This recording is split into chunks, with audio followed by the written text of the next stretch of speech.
It is late spring. The sun is shining on the SKULLBOYS. Bullet is salvaging the fallen grab ship platform. Gary is chiseling boulders into bricks. Bardark is planting something besides the toxic lake. Hopefully it's something edible. The boys' remaining supply of food rations will barely take them to the beginning of summer, but they remain unbothered by this reality. Presumably they have a solution to the problem of food supply, one that eludes the best guesses of an outside observer. Bardark does have a substantial plot of potatoes growing, but it will yet be a while before they bear root. He has continued cutting down the odd tree for wood, but, and I must stress that this is only a guess on my part, it's unlikely that the wood is going to be used as a food supply. Indeed, Bullet can occasionally be seen planning out additional research benches, and for the time being has been remodeling rooms, and even installed an electric furnace. The next morning she's back at it again, installing new walls and dismantling old ones, constructing doors and installing electric lights. It's only been a season, and she's already gotten substantially better at the business of construction. It's hard not to feel a touch of pride for her. Not long after, a group of tribespeople arrive on the SKULLBOYS' turf. They appear to come bearing simple weapons and clothing for trade, not to mention a small amount of pemmican. This is, surely, an opportunity for the boys to engage in civilized trade. There is no way that they attack these guys. There are like 8 of them and they have wolves with them. There's no way. There's no way they attack them. They'll surely trade with them. I swear to God, if Gary pulls out like a hand grenade or something, what are they doing? Oh, well, it looks like the boys have at least noticed the possibility of needing food at some point in the near future, and Bullet is attempting to build a nutrient paste dispenser. This is encouraging, but they will still need to find a supply of actual nutrients if they intend to turn it into nutrient slurry. The question one might ask is, can Bullet pull this off on the first attempt? And the answer, as you can probably expect, is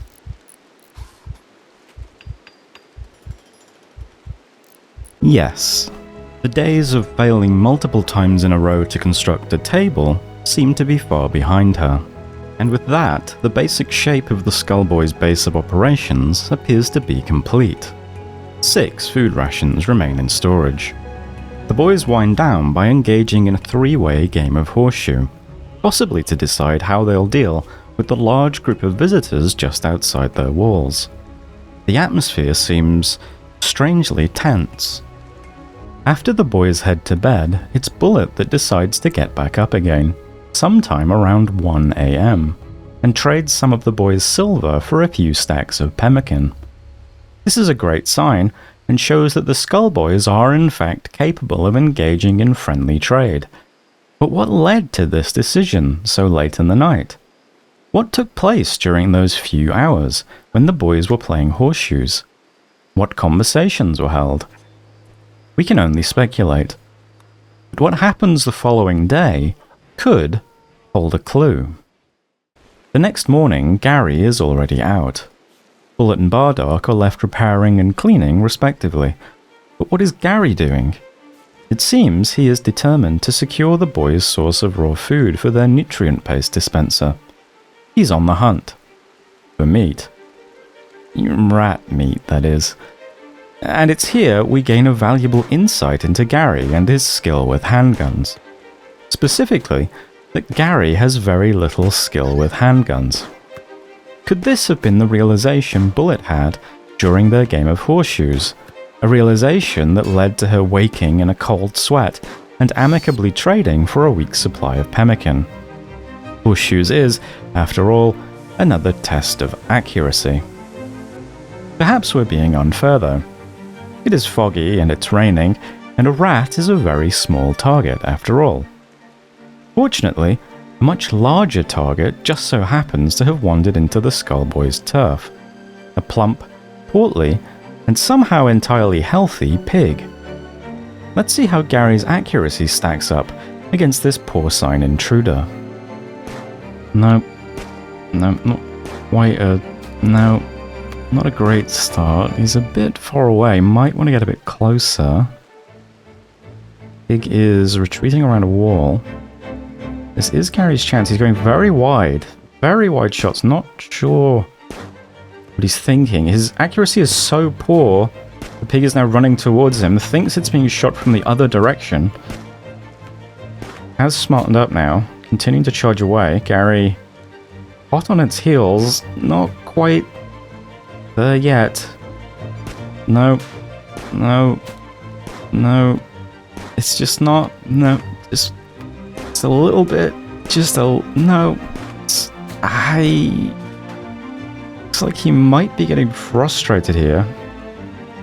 Trying to bash the pig with the handle of his gun might inadvertently chase it off the tile. That would be disastrous for Gary, but no. Decides to take point-blank shots, and that does seem to be the solution that pays off. Another case of Gary's tactical battle prowess. Hunting those few healthy animals that wander into their territory would be one way to keep their food supply afloat until Bardark's plants are ready to harvest. But it's safe to say that Gary might need a little bit more practice until hunting becomes a reliable venture. As he drops off the pig in the now ice-cold food storage, he makes a comment to Bullet about wanting to learn backgammon. Specifically, how to shoot gammon from farther back. Shooting at rats probably isn't the worst way to build up some shooting skill, all things considered. It additionally has the added benefit of leading Gary into new and unexplored areas of their turf, in the process making a few discoveries, one of which is the dormant Exostrider wreckage he's found in the southwest part of the region.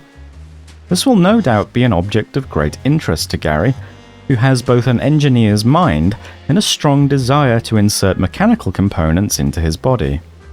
But I repeat myself.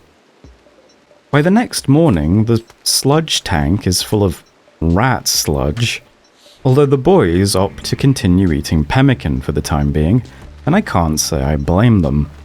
They top off their breakfast with a few lines of yayo. They're getting ready for today's big outing. The Barnaby Cornelius Penwright Southam building still needs to be fully explored, and there are plenty more ruins to explore besides. They make their way cautiously through the remaining rooms of the building, but no more wasp drones are encountered, no traps and no treasures. The building, it seems, is now safe and empty. We're left to wonder if the SKULLBOYS plan to make use of the building, now that it's been cleared, or if their only interest was in potential valuables. It's a thought to ponder another day, however, as the boys are already keen to explore the next building on their target list, the far larger and more impressive Gascoigne building. Formerly built and owned by the now defunct Gascoigne brand of biscuits and snack foods, and originally used for packaging and warehousing their Mr. Gaines protein bar snack line. It was bought at auction in 5541 by a real estate developer looking to turn it into a mixed-use development, converting the sprawling industrial floors into a blend of residential lofts, boutique retail units, and co-working spaces, although for several very good reasons, the project was never completed. The boys have no doubt learned their lessons from their first bout of urban exploration, and will be more cautious this time. Bardark is tougher, Gary is a better shot, and the pair of them are altogether wiser and more experienced. It will be interesting to see them deploying what they've learned in this new environment, and hopefully clearing it much more safely and effectively. As they open the exterior door, they are at once confronted by two dormant Militaurs. Almost immediately afterwards, Bardark accidentally trips over the doorframe and stumbles into the room, rousing both Militaurs from their slumber. Bardark is then shot in the head. It's safe to say that this is not going very well, and Bullet is quickly called over to assist. Fortunately, a point-blank gunshot to the head isn't enough to stop Bardark, and the first Militaur is beaten into scrap in short order. This allows Bardark to move up and begin beating the second Militaur, who quickly succumbs to the same fate. It is almost inconceivable that the SKULLBOYS successfully survived into young adulthood. And yet, here we are.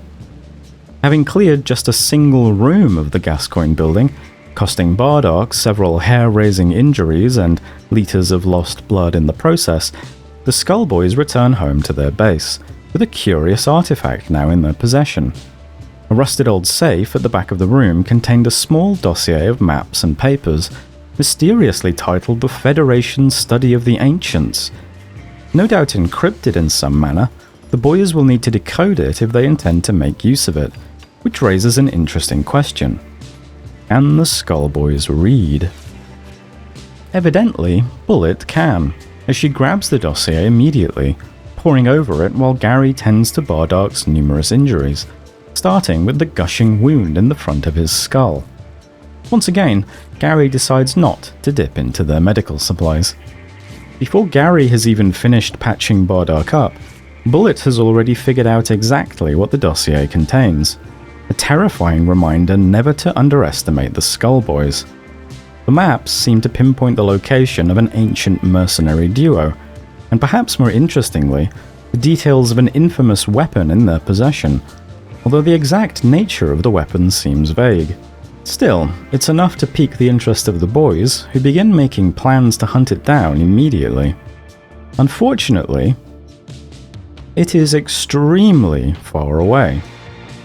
A grav ship would probably come in handy right about now. Gary and Bullet agree to switch their research focus to gravtech as soon as possible. Gary is now heavily invested in reverse engineering gravtech. Bardark is heavily injured and may not fully recover. Bullet is heavily pregnant. It's easy to forget that in just a few more days, there will very likely be a tiny little SKULLBOY helping to fill out the base. One can't help but wonder what sort of upbringing the child is likely to receive.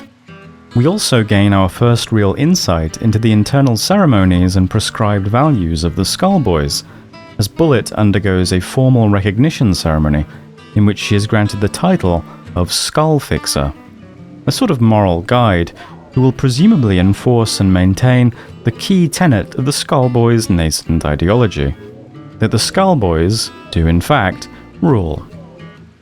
On the recent Terrifying Days of Yore podcast, I was fortunate enough to sit down with cultural anthropologist Dr. Aloysius Q Sandalbracket to discuss the SKULLBOYS, and you can enjoy an excerpt from that episode at the end of today's video.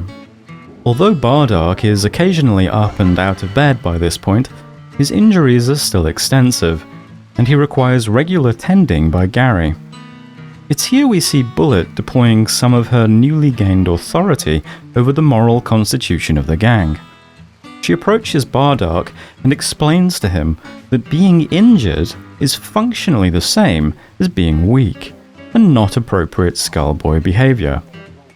Bardark, fully internalizing this moral guidance, begins healing faster. Wait, begins healing faster? There's no way.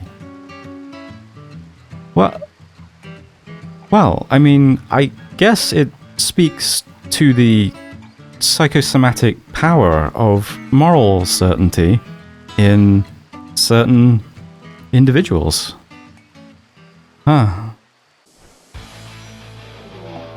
It's time for another raid, this time an Itakin from one of their nearby tribes. While Itakin are tough, this one is still alone, still only armed with a knife, and, I'm forced to admit, far outclassed by the tactical... What are you gonna do?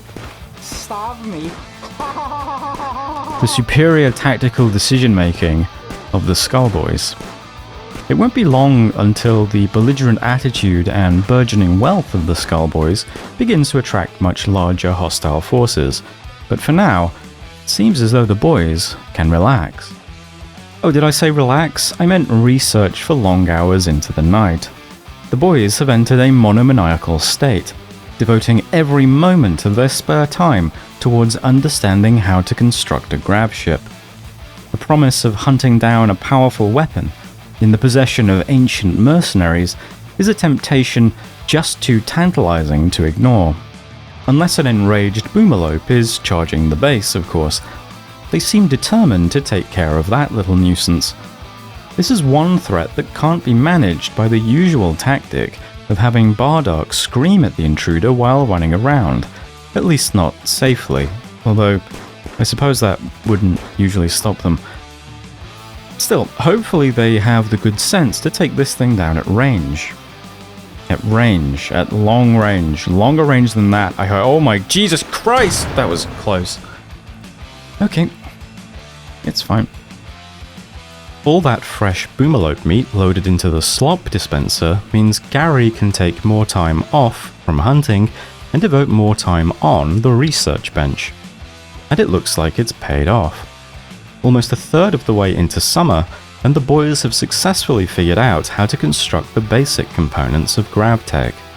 And even better, Bardark seems to have made an almost full recovery from his injuries. Taking a point-blank shotgun blast to the head does not seem to have caused him any permanent brain damage, or at least not as far as we can tell. Now that the boys know how to construct a grav ship using the grav core they successfully salvaged in the first episode, they just need to pull together the resources. The actual ship will require special panels that they have successfully salvaged, as well as plenty of steel and components, something that they have in long supply.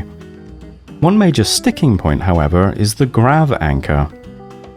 While not strictly necessary, a grav anchor will prevent their base from being destroyed when they launch. So if they intend to maintain this area as a permanent base of operations, they're going to need one. And unlike the other objects, a grav anchor requires the far more valuable plasteel and the far more scarce advanced components. It may be a little while before they have any of either of these.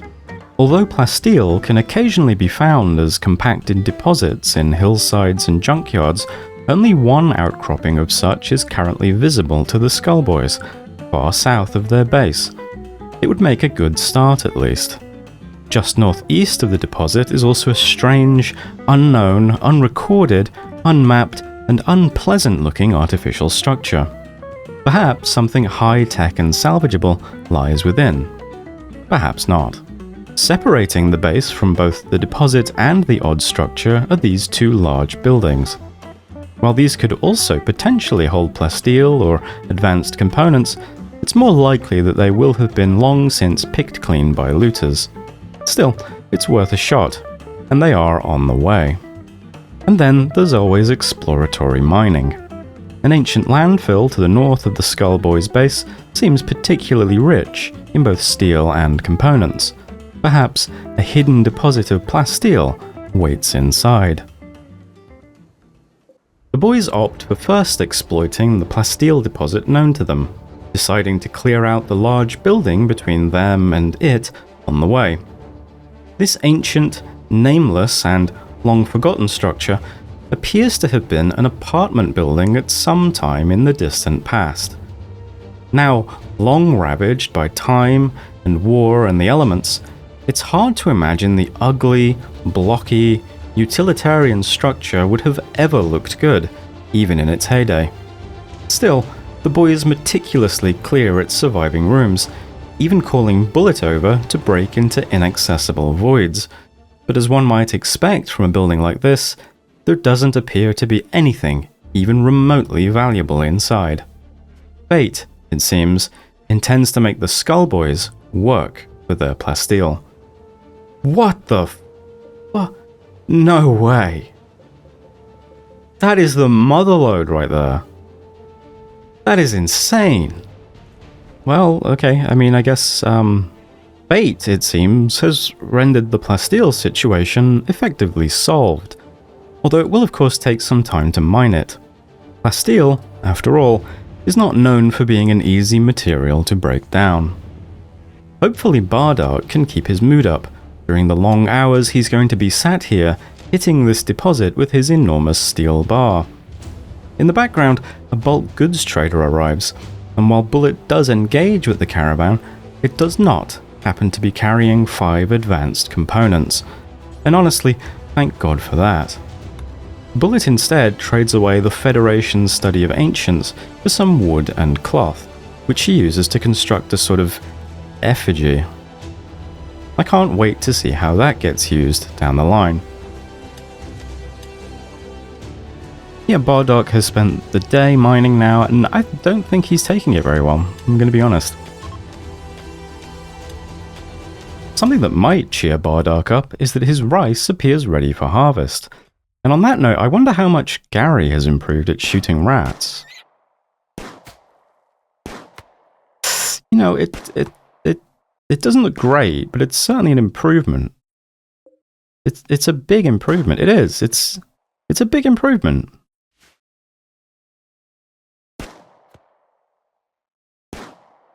Yeah. Good work, Gary. All seems to be going well. The boys have over 200 pieces of plasteel in storage already. But Gary seems stressed. Bardark's potatoes will soon be ready for harvest. Some adorable but very diseased-looking boghounds have entered the map. Bardark's rice already is ready for harvest. But Gary has had enough. The disappointment of being unable to build a grav ship immediately has gotten to him. He's cracked. He has decided to binge on slop. The timing is unfortunate. Not long after, Bullet starts going into labor. Gary seems unreachable. He's the gang's best medic by far, but right now he has eyes only for slop. It may fall to Bardark to deliver the baby. Does he have what it takes? Does Bullet have what it takes? Do any of them have what it takes?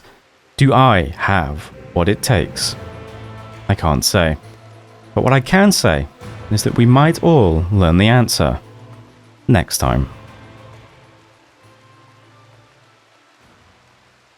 I'm joined now by Dr. Aloysius Q. Sandalbracket, Professor of Cultural Anthropology at the University of Wisconsin and Cospit Gazette bestselling author of Man is Nature's Dog. Dr. Sandalbracket, thank you for joining me. A pleasure. Let's start with the basics. What is a gang? Well, a gang, in the strictest anthropological sense, is a bounded sociogenic kinship analog, you see. That is to say, a voluntary cohesion unit organized, not around biological lineage, but around shared symbolic identity. You see, the gang does not say, we are family because we share blood. It says something far more interesting. It says, we're family because we share meaning. And meaning is the most powerful adhesive ever produced by the human animal. You see, more powerful than blood, considerably more powerful than, say, epoxy. Shared meaning? What? The SKULLBOYS rule? Well, this is the declarative appended to the nominal self-designation. They are not asking, they are not petitioning, they are asserting cosmological primacy through the very architecture of their nomenclature, you see. The skull, cross-culturally, is among the most overdetermined signifiers in the human symbolic repertoire. Mortality, authority, transgression, initiation. To claim it, to wear it as a collective identity, rather than merely deployed as ornament, suggests a group engaged in what I would call thanatological self-constitution. Right.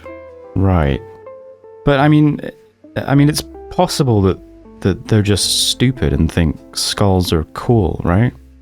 Well, it requires only that they find it, as you say, cool. Sure.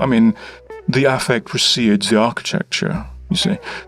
They reach for the skull because, something in the nervous system, which has been shaped by 10,000 years of human meaning-making, recognizes its charge, you see.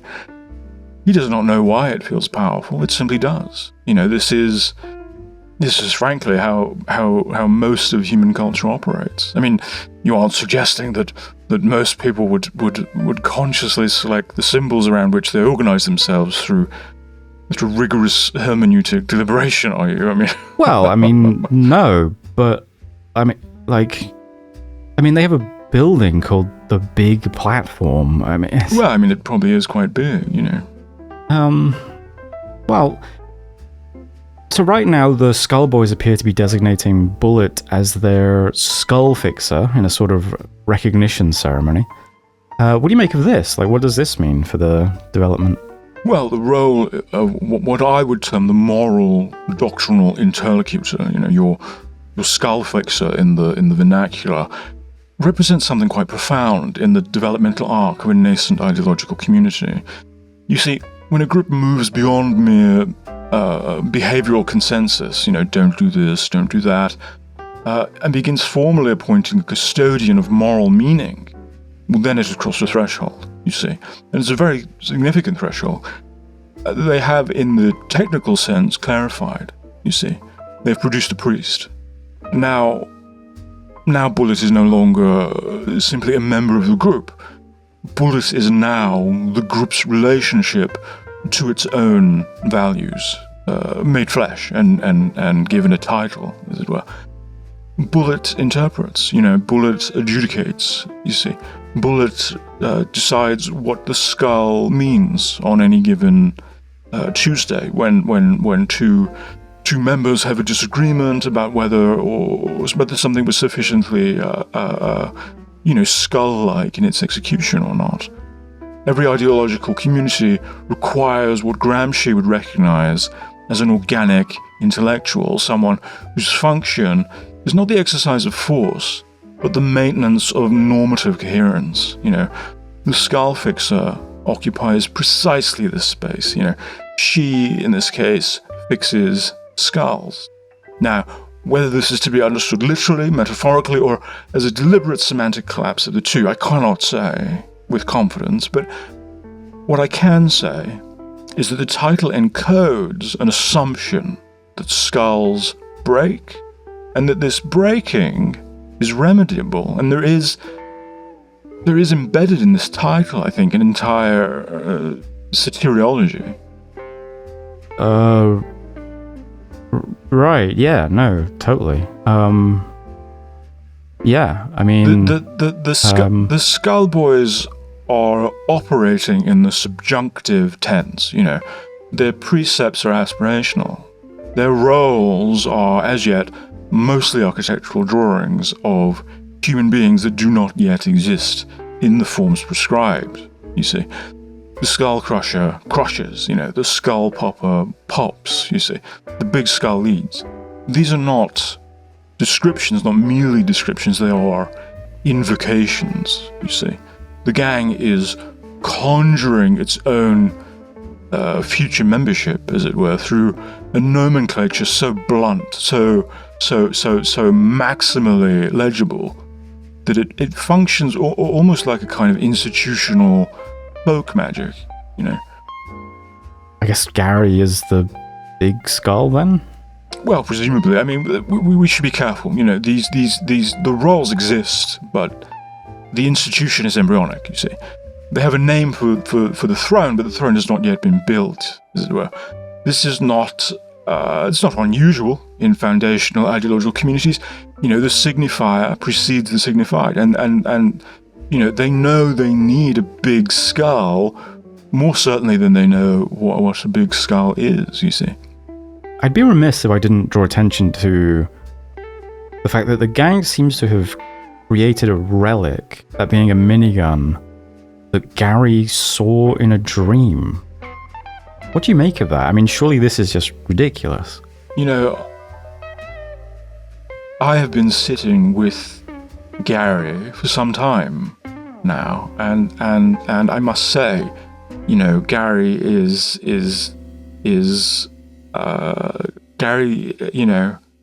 extraordinary. Now, in the phenomenology of religious experience, the revelatory dream occupies a position of tremendous cross-cultural significance. Mohammed, Jacob, Hildegard of Bingen, and now Gary, you see. What Gary saw was not merely a weapon.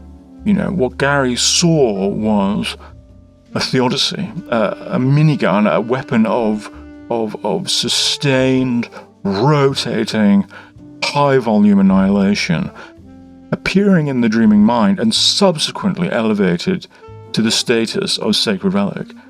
This is not ridiculous. It tells us a great deal. It tells us that the SKULLBOYS understand divine revelation as inherently martial. God or whatever cosmological authority Gary's unconscious was channeling, it did not show Gary a garden, it did not show Gary a light. It showed Gary a minigun with customized parts. I would argue that this is the most, important datum in the entire dossier. Oh, come on, a minigun that Gary saw in a dream. Do you think they'll find it? Well, I mean that's almost entirely beside the point. The search for Gary's minigun will constitute this community's identity for as long as the community endures. Whether they find it or not, they will be the people who are looking. You see, this is what relics do. They do not reward; they orient. You see, and this is without question the most theologically sophisticated thing about them. And I use the word theologically with full intention. You see, the relic is not about the minigun. The minigun is an excuse for the relic, you see. What they have done is establish a category of sacred object, and they've populated it with a dream, with an absence, with a promise. Every subsequent member who joins the SKULLBOYS will be told, we have a relic, we have something irreplaceable, and something Gary saw, and Gary's dream becomes the embryo of a mythology. In 40 years, in 400 years, if this group persists, no one will ask who Gary was. You see, Gary will simply be the one who dreamed the minigun, you see. And that will be sufficient. That will be more than sufficient. Dr. Sandalbracket, thank you for your time.